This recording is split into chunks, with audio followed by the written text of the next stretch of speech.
Selamat siang kawan global. Assalamualaikum warahmatullahi wabarakatuh. Siang hari ini saya Kika Ataya hadir ke tengah ruang dengar Anda, menemani Anda dalam program Bincang Global untuk edisi hari ini 23 Juni 2026. Kali ini bersama DPRD Kota Mataram. Apa yang akan kita bahas kawan global? Seperti yang kita ketahui bersama, mulai dari tanggal 22 Juni 2026 sudah dilaksanakan SPMB. Para orang tua udah mulai ketar-ketir kawan global ya. Anak-anaknya juga udah mulai repot, orang tuanya udah repot banget kesana kemari, fotokopi dan lain sebagainya, mulai tanya-tanya dan lain sebagainya kawan global. Nah, kali ini topik kita adalah menciptakan SPMB Kota Mataram yang aman dan transparan.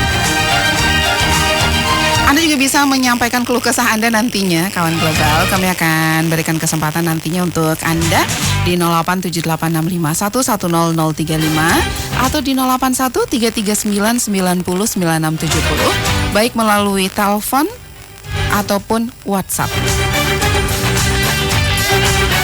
Sekali lagi, menciptakan SPMB Kota Mataram yang aman dan transparan. Bagaimana caranya? Nanti kita tanya kawan global ya. Ke narasumber kita kali ini yang sudah hadir di studio kami, langsung saja kita sapa Mas Haris Maulana atau akrab disapa Mas Lana katanya ya. Betul. Selamat pagi. Selamat pagi. Apa kabar Mas Lana? Alhamdulillah, selamat pagi. Kemarin tanggal 22 kan sudah dibuka untuk SPMB di Kota Mataram. Bagaimana kita menciptakan SPMB yang transparan, aman, dan nanti lebih transparan dan akuntabel. Wah, keren. Ya. Nanti kawan global ya. Seperti apa sih caranya? Betul, Nah, Mas Haris Maulana sendiri kawan global, beliau adalah anggota Komisi 4 DPRD Kota Mataram. Anda boleh tanya-tanya nanti kawan global ya di 087865110035 atau di 081339909670. Ini kan Mas Lana sudah mulai dibuka ya. Betul. Tanggal 22 Juni 22 itu serentak ya di seluruh sekolah. Itu bagaimana Komisi 4 sendiri melihat pelaksanaan SPMB di Kota Mataram dari tahun ke tahun? Kan setiap tahun pasti ada. Itu gimana melihatnya? Silakan Mas Lana. Jadi sistem penerimaan murid baru atau SPMB ini kan diganti namanya di tahun 2025. Diselenggarakan kan berdasarkan Permendikdasmen nomor 3 tahun 2025. Kebijakan ini kan menggantikan sistem PPDB dulu namanya. Betul. Sebelum menjadi SPMB. Sebelumnya kan dengan menetapkan 4 jalur utama. Yang pertama yaitu domisili, terus afirmasi, prestasi, dan mutasi. Jadi rinciannya itu SPMB di tahun 2025 pertama dilaksanakan, dan ini untuk tahun kedua kalinya di tahun 2026. Jadi jalur domisili berdasarkan radius zona jarak terdekat dari domisili murid yang ada di sekolah. Terus ada namanya jalur afirmasi, diperuntukkan bagi murid dari keluarga yang tidak mampu atau masyarakat yang miskin atau penyandang disabilitas. Terus yang ketiga itu ada namanya jalur prestasi, berdasarkan nilai rapot, nilai ujian atau prestasi akademik maupun non-akademik. Yang terakhir itu ada namanya jalur mutasi, dikhususkan bagi perpindahan tugas orang tua, wali murid, atau keadaan tertentu seperti bencana alam atau bencana yang lainnya. Itu gambaran yang SPMB yang di tahun ini. Ada zonasi, ada afirmasi, prestasi, dan terakhir mutasi tadi ya. Mutasi. Oke, itu dia nih. Ini 4 jalur istilahnya ya. Betul. Untuk SPMB di tahun 2026. Tentu harus ada yang diperhatikan oleh sekolah ya ketika mereka mulai membuka SPMB ya, Mas Lana ya. Apa nih yang harus diperhatikan oleh sekolah dalam pelaksanaan SPMB di Mataram? Yang perlu diperhatikan oleh sekolah adalah bagaimana persiapan sekolah untuk penerimaan siswa-siswa baru kita yang ada di Kota Mataram, terutama kan SD sama SMP. Yang kita leading sektor kita di Komisi 4 itu dengan Komisi 4 dan Dinas Pendidikan. Sebelumnya kan kita sudah memanggil atau rapat dengan Dinas Pendidikan bagaimana persiapan dan kesiapannya untuk menerima langsung anak didik kita yang ada di Kota Mataram melalui jalur tadi. Ada yang domisili, afirmasi, sesuai dengan akuntabel dan transparansi, karena ada juga keterbatasan daya tampung sekolah negeri belum sebanding dengan jumlah lulusan. Tetapi alhamdulillah kita di Kota Mataram ini sesuai dengan lulusan kemarin juga kita berdiskusi dengan Dinas Pendidikan, kita menanyakan berapa yang tamat sekolah di Kota Mataram antara SD yang di tahun ini. Tamatan SD dan MI negeri swasta itu kurang lebih 8.478. Nanti kalau saya tidak salah boleh dikoreksi. Terus daya tampung SMP itu kita sekarang ini sekitar 6.350 ini SMP negeri. Sedangkan sudah diterima di sekolah swasta itu 300 orang. Sisanya sekitar 1.800 akan diterima oleh sekolah negeri dan swasta lainnya. Nah, ini datanya yang di tahun 2026. Lulusan SMP MTS yang tahun ini sekitar 8.241. Terus SMP itu 6.400. Jadi antara siswa yang keluar dan siswa yang masuk ini balance. Di daya tampung kita kan 6.350, SMP yang kelulusan kemarin 6.400, balance jadinya. Jadi tidak ada yang nantinya akan mengatakan wah saya nggak bisa ditampung di sekolah manapun gitu ya. Semuanya bisa ya, Mas Lana ya. Betul. Dan kita juga mendorong untuk masyarakat atau siswa yang ada di Kota Mataram itu tidak boleh tidak ditampung. Tetapi kan ada mekanismenya. Betul. Mekanismenya yang jelas dan bagaimana regulasinya. Nah, itu harus diikuti oleh siswa-siswa kita yang SPMB ini. Baik. Nah, itu tadi yang harus diperhatikan oleh sekolah. Ya, betul. Betul. Nah, apa nih yang perlu dilakukan Dinas Pendidikan dan Kota Mataram nih, Mas Lana, agar pelaksanaan SPMB seperti yang kita katakan di awal tadi berjalan lebih aman dan transparan? Yang harus dilakukan kan kita di Komisi 4 membidangi pendidikan ini, kami melihat pelaksanaan sistem penerimaan murid baru mulai tahun 2025 di SPMB ini dari tahun ke tahun itu menunjukkan perbaikan dan transparansi, terutama dalam aspek transparansinya, pemerataan akses pendidikan dan perlindungan hak peserta didik kita. Nah, pemerintah terus melakukan evaluasi berkala terhadap sistem sebelumnya, yaitu PPDB, hingga bertransformasi menjadi SPMB ini dengan berbagai penyempurnaan kebijakan. Tetapi kan di aturan di Kemendiknas itu domisili 70%, tetapi itu bisa dikembangkan di daerah masing-masing. Misal kita di Kota Mataram itu domisili itu bisa 50%, nanti prestasi itu bisa dibagi menjadi misal 20%, 10%. Itu tergantung kebijakan sekolah dan Dinas Pendidikan. Baik. Ya. Ini tentu setiap segala sesuatu program apapun itu pasti ada tantangannya tersendiri. Pasti ada tantangan, Mas Lana ya. Betul. Tantangan apa nih yang sering kali dihadapi Pemkot Mataram, khususnya Dinas Pendidikan di dalam pelaksanaan SPMB setiap tahunnya nih? Tantangan nih yang sering kita temukan atau yang kita hadapi bahwa keinginan orang tua untuk menyekolahkan anaknya tetapi yang tidak sesuai dengan mekanismenya. Nah, ini yang sering kita hadapi tantangan ini. Kan melalui jalur prestasi kan ada nilai-nilai rapot ketentuannya. Terus ada jalur domisili atau jalur zonasi, itu kan harus sesuai dengan letak dekat sekolah. Nah, sedangkan para orang tua memaksakan diri untuk sekolah anaknya di bukan luar jalur zonasi. Nah, ini tantangan kita. yang sering kita hadapi. Yang sering solusinya seperti apa yang sering kali ditawarkan nih, Mas Lana? Solusinya adalah mengikuti mekanisme dan regulasi tersebut. Jangan kita memaksakan bahwa anak kita tidak lulus dengan jalur prestasi terus kita memaksakan dengan domisili. Oke, baik ya. Baik, 96,7 Radio Global FM Lombok, kawan global, silahkan untuk Anda yang ingin bertanya, kami nantikan Anda di 087865110035 ataupun di 081339909670.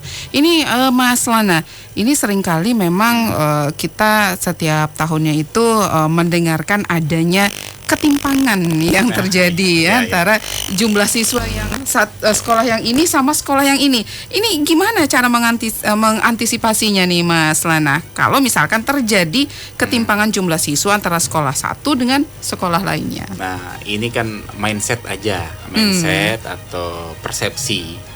Jadi kita di Kota Mataram alhamdulillah ketimpangan jumlah siswa kita antara yang notabene bisa dikatakan oleh masyarakat ada sekolah favorit dan non favorit. Tetapi alhamdulillah sekolah di Kota Mataram hanya ada beberapa, sedikit yang nanti kita evaluasi juga ini ketimpangannya di sekolah mana yang belum terisi. Dan alhamdulillah yang kita lihat di SPMB sebelumnya, ketimpangan jumlah siswa yang ada di Kota Mataram itu sangat minim. Betul. Yang kita lihat di tahun sebelumnya, di tahun 2025. Dan insya Allah di tahun 2026 ini juga kita mendorong dengan Dinas Pendidikan ketimpangan jumlah siswa yang ada di sekolah-sekolah pinggiran atau sekolah yang lainnya di Kota Mataram itu harus terisi dengan baik. Baik, ini memang tapi ini ya tetap saja ya sepertinya kalau ketimpangan seperti ini, seperti yang Mas Lana katakan tadi di awal, kalau para orang tua seringkali pengen masuknya nggak ke sini, entah dengan berbagai cara ya, Mas Lana ya. Baik, 96,7 Radio Global FM Lombok, kawan global, silakan untuk Anda yang ingin bertanya, boleh kami nantikan Anda di 087865110035 atau di 081339909670. Jangan kemana-mana, tetap di 96,7 Radio Global FM Lombok.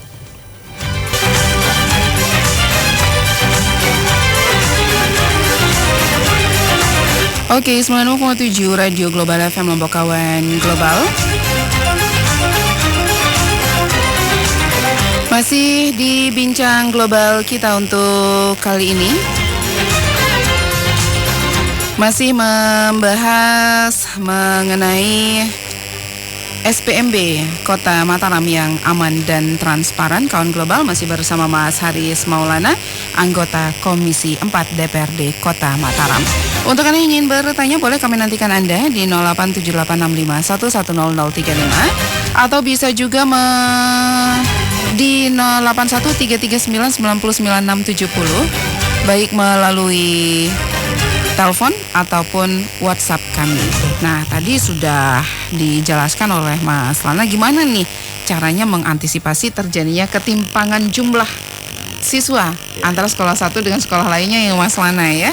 Lalu gimana nih Mas Lana upaya Komisi 4 sendiri untuk mendorong kualitas sekolah di Kota Mataram merata sehingga tidak terjadi ketimpangan? Karena memang seringkali kami para orang tua pengennya kan sekolah anaknya sekolah yang favorit, yang alumninya itu udah wah keren, dapat acungan jempol. Itu gimana Mas Lana? Silakan. Jangan khawatir, kita juga di Kota Mataram ini kan sudah pemerataan kualitas pendidikan di seluruh sekolah. Kami juga mendorong dari Komisi 4 dengan stigma yang salah, ada sekolah favorit dan sekolah non favorit. Yang harus kita wujudkan itu adalah seluruh sekolah memiliki kualitas layanan pendidikan yang baik yang ada di Kota Mataram, fasilitas yang memadai dan tenaga pendidik yang kompeten. Dengan demikian ketimpangan jumlah siswa dapat diminimalisir dan setiap anak mendapatkan kesempatan belajar yang sama, setiap warga Kota Mataram. Dan alhamdulillah semakin tahun ke tahun yang kita lihat dan kita kemarin sempat turun, kualitas sekolah yang ada di Kota Mataram, SMP ataupun SD itu semakin membaik. Dan kualitas gurunya, kualitas fasilitasnya, dan ini kan ada memang stigma-stigma di masyarakat bahwa ada sekolah favorit dan non favorit. Padahal setiap sekolah itu sama kualitasnya. Sama. Tapi ini kan memang ada stigma. Betul. Jadi kami para orang tua pengennya ya di sekolah favorit aja. Nah, ini bukan anaknya yang mau sekolah tapi orang tuanya. Betul, Mas Lana. Sering kali ya kami para orang tuanya seperti itu ya. Hal itu juga terjadi di lapangan, Mas Lana. Ketika memang banyak orang tua yang berupaya dengan segala cara mendorong anak-anaknya ke sekolah-sekolah yang menurut mereka sekolah favorit tadi, Mas Lana. Nah, ini apa nih Mas Lana yang sekiranya perlu dievaluasi dalam pelaksanaan SPMB ini agar tidak terjadi kegaduhan di tengah masyarakat? Jadi kita evaluasi, kemarin sempat kita berdiskusi, berdialog dan mengundang Dinas Pendidikan bagaimana kesiapannya untuk di SPMB yang di tahun 2026 ini. Kita akan melakukan evaluasi setiap tahun. Di tahun 2025 kemarin kan pertama SPMB dilaksanakan. Dan di tahun kedua ini sebagai fungsi pengawasan kita secara berkala di Komisi 4 melalui melakukan kunjungan-kunjungan ke lapangan ke sekolah-sekolah untuk melihat langsung bagaimana kesiapan SPMB ini dilakukan. Dan terus mendorong program sekolah di wilayah masing-masing di bidang akademiknya, olahraga, seni dan teknologi. Terus kita kita mendorong di Dinas Pendidikan membuat posko pengaduan sekarang. Posko pengaduan. Posko pengaduan bagi orang tua yang kesulitan untuk mendaftarkan anaknya di SPMB, ataukah apakah dia tidak bisa online atau apa, ada posko pengaduannya di Dinas Pendidikan. Dan itu yang kita dorong di Komisi 4 kemarin. Biar lebih transparansi perjalanan SPMB yang di tahun 2026. Nah, mengenai SPMB online tadi ini walaupun kita semua kayaknya di setiap keluarga itu masing-masing udah punya gadget ya, betul. Mas Lana ya. Tapi tidak menampik kemungkinan ada orang tua yang masih bingung dengan SPMB Gaptek, online. Betul. Gaptek, Itu seperti apa solusinya nanti? Nah, itu kan solusinya tadi kita berkoordinasi dengan Dinas Pendidikan bahwa ada posko terpadu sekarang. Kalau Posko ada SPMB. posko SPMB di Dinas Pendidikan. Kalau anaknya yang kesulitan untuk melakukan jalur online, ada jalur offline yang bisa dibantu oleh Dinas Pendidikan Kota Mataram. Terus tantangan kita kemarin di tahun 2025 itu masalah server jaringan. Nah, tetapi kita sudah berkoordinasi dengan Kominfo bahwa server ini jangan ada gangguan lah misalnya. Nah, ini yang kita evaluasi. Setiap tahun itu ya kita evaluasi. Biasanya kan katanya Kominfo kemarin tingginya traffic pendaftar secara bersamaan, sering server itu lambat dan down. Apa kelemahannya? Nah, itu yang kita evaluasi dan alhamdulillah Kominfo sudah melakukan tindak lanjut agar tidak terjadi server down lagi. Berarti itu temuan paling krusial di tahun 2025 saat itu. Ya, saat itu temuan yang paling krusial karena orang tua atau siswa kita ini kan bersamaan mendaftarkan dirinya sehingga gangguan dia, down server ini. Kamu mungkin terlalu banyak data yang diterima ya. Jadi down lah servernya. Tapi sekarang sudah ada solusinya ya, Mas Lana ya. Nah, kalau di 2020 mungkin karena baru 2 hari, jadi belum ada yang ini ya, Mas Lana ya. Mungkin belum ada laporan-laporan yang. Belum ada. Betul. Tapi yang paling sering terjadi ini dari tahun ke tahun. Titip anak nih atau manipulasi data di tengah jalan. Ini gimana ini? Mekanisme apa yang DPRD punya kalau misalkan ada laporan mengenai titip anak ini? Dan kita juga mendorong Dinas Pendidikan di posko terpadu itu kalau ada masyarakat yang menemukan bahwa titip-nitip silahkan langsung melapor. Dan ini lebih jelasnya agar sistem SPMB ini lebih transparansi. Dan kecurangan melalui kecurangan domisili ada ini kelemahan kita juga, kecurangan melalui jalur zonasi. Bahwa ada juga oknum yang mendaftarkan diri memakai alamat palsu misalnya. Nah, dan ini memang sudah kita berkoordinasi dengan pemerintah, yaitu Dukcapil, Kominfo, sesuai nggak alamatnya dengan KK dan KTP-nya. Ya, betul. Jadi ini benar-benar diminimalisir lah ya, kemungkinan untuk titip aman. Margin errornya ya. Betul. Nah, ini tadi ada posko SPMB. Ini mulai dari tahun berapa ini? Nah, mulai tahun sekarang. Mulai tahun ini. Mulai tahun ini dibuka di Dinas Pendidikan. Pengawasannya seperti apa nih, Mas Lana? Maksudnya? Pengawasannya seperti apa? Apakah tiba-tiba akan ada sidak dan lain sebagainya nanti? Nah, kalau ada penyalahgunaan ya bisa kita disidak. Bisa dilaporkan langsung di posko SPMB ini di Dinas Pendidikan. Ini seberapa sering nih Komisi 4 sendiri turun ke lapangan nih, turun ke sekolah-sekolah nih, Mas Lana? Memang kalau ada laporan dari masyarakat, baru kita tindak lanjuti. Kalau tidak ada laporan kan kita tidak mungkin menindaklanjuti juga. Nah, kita menunggu juga laporan yang mana yang tidak berkaitan dengan mekanisme dan regulasi tersebut. Baik, 96,7 Radio Global FM Lombok, kawan global jangan kemana-mana. Tetap di 96,7 Radio Global FM Lombok, tetap dalam bincang global kita. Masih kami nantikan Anda di 087865110035 atau di 081339909670. Baik, 96,7 Radio Global FM Lombok, kawan global. Masih kita di bincang global kita, masih membahas mengenai SPMB Kota Mataram yang aman dan transparan. Nah, masih bersama Mas Haris Maulana, anggota Komisi 4 DPRD Kota Mataram. Mas Lana, dari sekian kali turun ke lapangan, dari sekian tahun pengawasan, bahkan sampai ada posko SPMB, ini menurut Komisi 4 sendiri, celah regulasi apa nih yang paling sering dipakai oknum ya untuk bermain di SPMB? Celah yang sering memang oknum banyak yang memanfaatkan atau kecurangan. Nah, kita akan mendorong Dinas Pendidikan untuk meminimalisir kecurangan-kecurangan ini, sehingga masyarakat itu sekarang kan semua itu online. Misal di jalur prestasi itu lebih transparansi, ada nilainya itu yang rata-rata sekian, ada aturannya di sana, dan akan terafiliasi oleh nilai-nilai masing-masing. Dan itu sistemnya kan online, sistem dari penilaiannya itu, dan secara terbuka dan transparan itu yang kita dorong. Dan penerimaan siswa di tahun 2026 ini, akurasi datanya itu harus kita benar-benar, kebanyakan kan ada aturan di jalur domisili itu kan minimal siswa itu pernah menetap di Kota Mataram itu 1 tahun. Nah, ini sering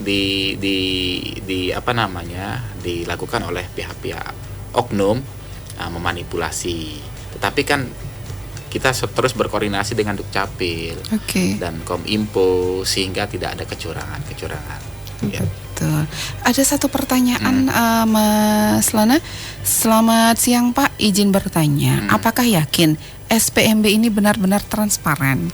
Tidak ada titipan dari pejabat dan anggota dewan, karena bertahun-tahun dipungkiri atau tidak banyak yang bermain.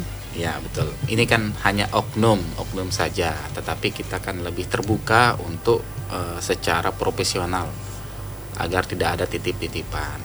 Dan ini kan SPMB ini harus kita jalankan sesuai mekanisme dan regulasi yang jelas. Ya, kami berharap juga di Komisi 4 itu agar tidak ada celah-celah untuk kecurangan di SPMB ini. Nah, mengenai zonasi nih, Mas Lana, ini bagaimana DPRD memastikan aturan zonasi ini tidak merugikan warga yang ada di pinggiran?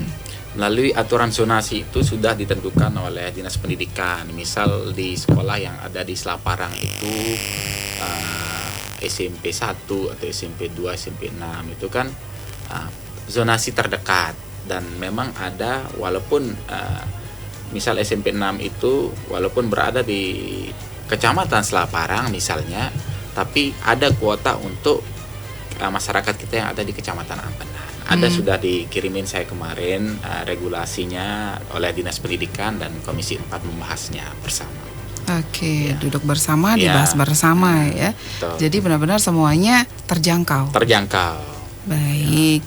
Nah, sepertinya tadi yang Mbak Tia masih ingin bertanya ya, silakan. Untuk yang ingin bertanya boleh kami nantikan Anda ya di 087865110035 atau di 081339909670. Masih lanjutan yang tadi Mas Lana, titipan ya tadi ya. Tapi oknumnya keroyokan Pak. Ada yang sudah titip kakak dan sebagainya katanya. Saya rasa sih bukan hanya di sekolah, oknum di Dukcapil juga bermain Pak. Ini gimana tanggapannya nih Mas Lana? Nah, kalau ada memang, kalau masyarakat menemukan silahkan lapor ke posko yang ada di Dinas Pendidikan. Kita melalui Inspektorat dan Ombudsman siap untuk menerima laporan-laporan masyarakat tersebut.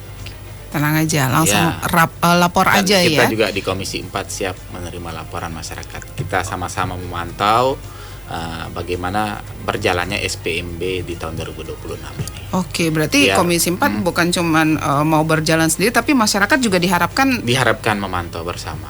Oke, baik. Biar sistem pengawasannya lebih transparansi. Nah, itu dia yang transparansi tadi ya Mas Lana ya. Betul. Nah, ini kan pendaftarannya online nih Mas Lana. Ini Komisi 4 sudah memastikan belum? Sekolah sudah siap untuk IT-nya nih. Dan kemarin hasil rapat kita berkoordinasi dengan Dinas Pendidikan, ada beberapa kepala sekolah juga yang kita panggil bagaimana persiapan dan kesiapannya untuk SPMB ini. Dan alhamdulillah melalui Dinas Pendidikan dan PLH Dinas Pendidikan kemarin melalui Pak Asisten, ini wartawan, dan juga berkomitmen kesiapan sekolah di masing-masing sekolah yang ada di Kota Mataram melalui IT dan manajemennya sudah siap untuk melakukan penerimaan sekolah baru. Oke, masih ada lanjutannya ternyata. Ya. Saya yakin tidak ada orang tua yang berani speak up Pak. Takut anaknya juga terancam tidak dapat sekolah. Nah, ini gimana? Bisa nggak secara rahasia mungkin laporannya? Nggak apa-apa, langsung kan, ini kan posko pengaduan tidak akan dibuka di tempat umum. Ini kan rahasia privasi dia. Istilahnya siapa yang melapor dan tidak akan dibuka siapa yang melapor. Nggak apa-apa kalau ada masalah atau silahkan melapor ke Dinas Pendidikan dan posko terpadu tersebut. Oke, ya. Aduh. Ini kan sebagai bentuk kita di Komisi 4 untuk mendorong bahwa profesionalitas itu yang dikedepankan. Baik, terima kasih untuk yang sudah bertanya. Kalau masih ada rasa penasaran, boleh bertanya lagi ya, kawan global di 087865110035 atau di 081339909670, baik melalui telepon ataupun WhatsApp kami. Nah, Mas Lana, ini kebijakan apa nih yang kali ini paling ingin dikejar Komisi 4 untuk mengenai SPMB ini? Ya, kebijakan yang harus kita lakukan yang lebih pentingnya adalah bagaimana pemerataan mutu pendidikan dan fasilitas dan kualitas tenaga pendidik kita di setiap sekolah yang ada di Kota Mataram. Dan setiap tahun itu yang alhamdulillah itu semakin baik. Dan yang sering permasalahan kita adalah tidak penumpukan jumlah siswa sekolah itu hanya ada di sekolah favorit yang stigmanya sekolah favorit, dan harus di merata antara sekolah pinggiran atau sekolah yang ada di Kota Mataram ini merata jumlah siswanya. Oke, baik. Nah, ini pesan tegasnya untuk oknum. Ini oknum ya, sekolah atau pegawai yang masih main belakang saat SPMB nih Pak. Silakan Mas Lana. Jadi pesan tegas saya bahwa kita harus bijak dalam mendaftarkan anak didik kita dan semua masyarakat yang ada di Kota Mataram agar sistem SPMB ini berjalan dengan lancar dan aman dan akuntabel dan transparansi. Jangan kita istilahnya menghalalkan segala cara dengan memaksakan anak didik kita untuk masuk di sekolah-sekolah yang tertentu. Baik, itu dia ya. Masih ada pertanyaan lagi nih Mas Lana. Bagaimana tidak menumpuk di satu sekolah, Pak? Kualitas guru yang mengajar aja berbeda katanya. Ini kan sudah saya sampaikan tadi bahwa kualitas guru yang ada di sekolah itu kita dorong bahwa Dinas Pendidikan di tahun ini sudah meminimalisir bahwa terjadi ada guru-guru yang istilahnya guru senior dan itu sudah di rolling. Sudah di rolling, berarti sudah dibagi-bagi. Di rolling bahwa guru-guru yang senior atau guru-guru yang pendidikan karakternya yang di sekolah-sekolah pinggiran itu sudah merata sekarang. Ini kan hanya stigma.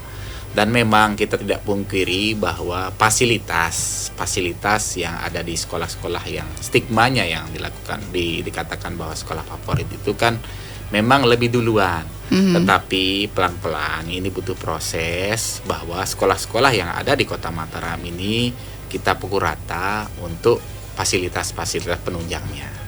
Oke, nah ini sarannya juga sama ya. Mas Lana, seharusnya guru di sekolah favorit dibagi ke sekolah-sekolah yang tidak favorit. Sudah dibagi ya. Baik, jangan khawatir ya.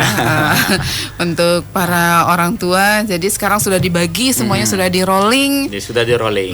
Jadi semuanya rata. Betul. Rata.